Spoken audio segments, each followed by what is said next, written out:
Asalaamu calaykum dhamaan Soomaali Maxamed. Waxaan ka qayb galay aroos si wanaagsan loo soo diyaariyey.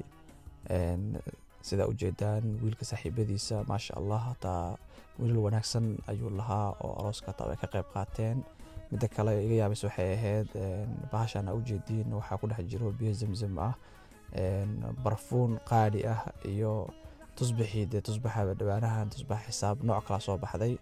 tusbixiya ku jiro soo dadka imaadaha taa haddii ahludiin ahayeen hataa meeshan waa ku hanuunayaan oo goob barakeysan ay imaadeen arooska sida ujeedaan maasha Allah wiilka asxaab wanaagsan oo khayreysan ayuu lahaa waana meesha dadka soo buuxiyo iyo sida ay u labisan yihiin ay cadeynaysaa. soo waxaan ku boorinayaa waalidiinta inay ilmahooda ay asxaab wanaagsan oo galkaceelka iyo horumarka la jecel inay ku xirnaadaan wiilal iyo gabdhaba.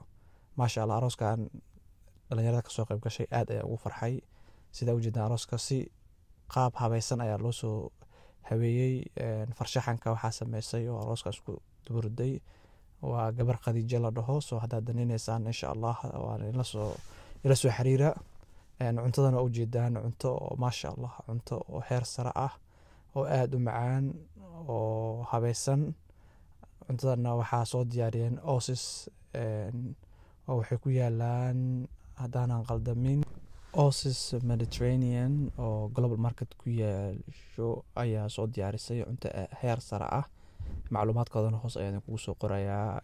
cunto aan cajiib ah ayay la wadaageen sida kalena maasha Allah arooska waa si fiican looga qayb qaatay oo waxaan arkayaa meeshan cuntadii dumarkii oo dhameystiran iyo jeegag waxaa u maleeyaa inay ku jiraan oodkicii iyo dhaqankii Soomaaliga wixii lagu ogaa. waa tanna waxay cadeen u tahay in arooska uu ahaa aroos oo dhaqankii iyo diintii waafaqay. waxaan rajaynayaa Soomaalida inay ku daba daydaan arooskan oo ay ka dhigaan aroos wanaagsan.